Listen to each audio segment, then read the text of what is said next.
2024 के सियासी दंगल में एक द्वीप की एंट्री हो गई है। आप सोच रहे होंगे कहीं कहानी मालदीव और लक्षद्वीप की तो नहीं, तो बात बिल्कुल भी इन दोनों से जुड़ी नहीं है।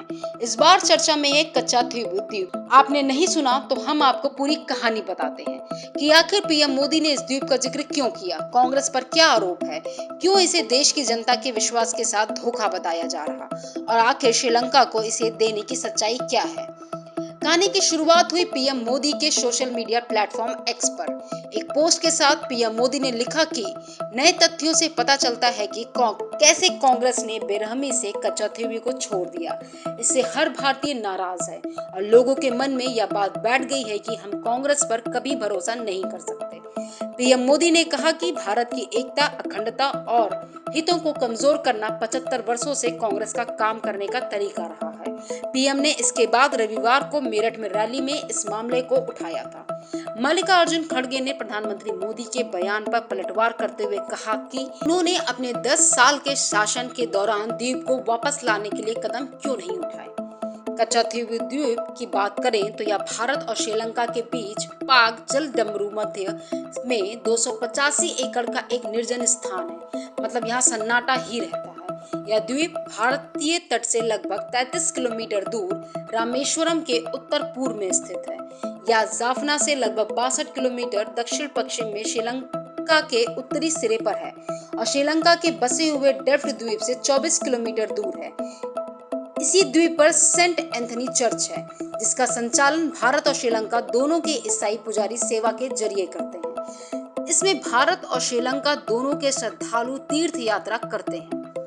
2023 में 2500 भारतीयों ने त्योहार के लिए रामेश्वरम से कच्चाथीव द्वीप की यात्रा की थी। ब्रिटिश राज के दौरान यह मद्रास प्रेसिडेंसी का हिस्सा बन गया था, लेकिन 1921 में भारत और श्रीलंका दोनों ने मछली पकड़ने की सीमा निर्धारित करने के लिए कच्चाथीवी पर अपना दावा किया था।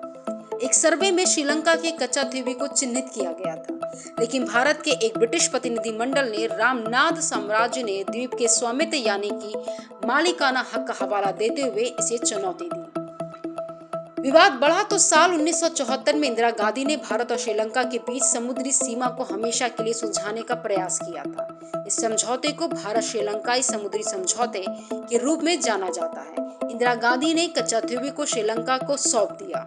उस समय उन्होंने सोचा कि इस द्वीप का कोई रणनीतिक महत्व नहीं है और इस द्वीप पर भारत का दावा खत्म करने से भारत और श्रीलंका के संबंध में मजबूत होंगे।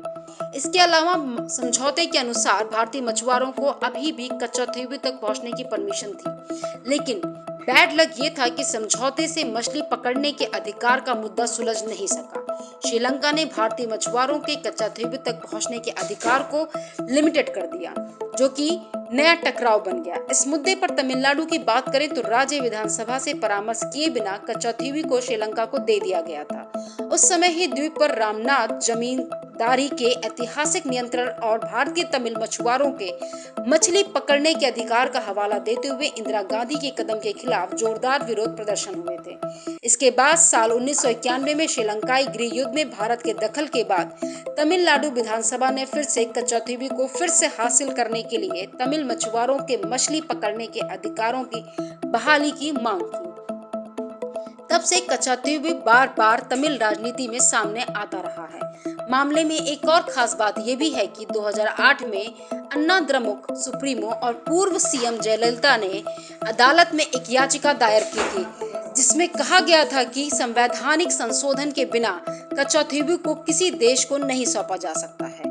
याचिका में तर्क दिया गया कि 1974 के समझौते ने भारतीय मछुआरों के मछली पकड़ने के अधिकार और आजीविका को प्रभावित किया है, लेकिन पीएम मोदी के बीच चुनाव बयान के बाद अब बवाल मचा हुआ है। बचाव में कांग्रेस कह रही है कि जिन परिस्थितियों में ये फैसला लिए गए उन्हें नजरअंदाज कर कांग्रेस नेताओं को बदनाम किया जा रहा है।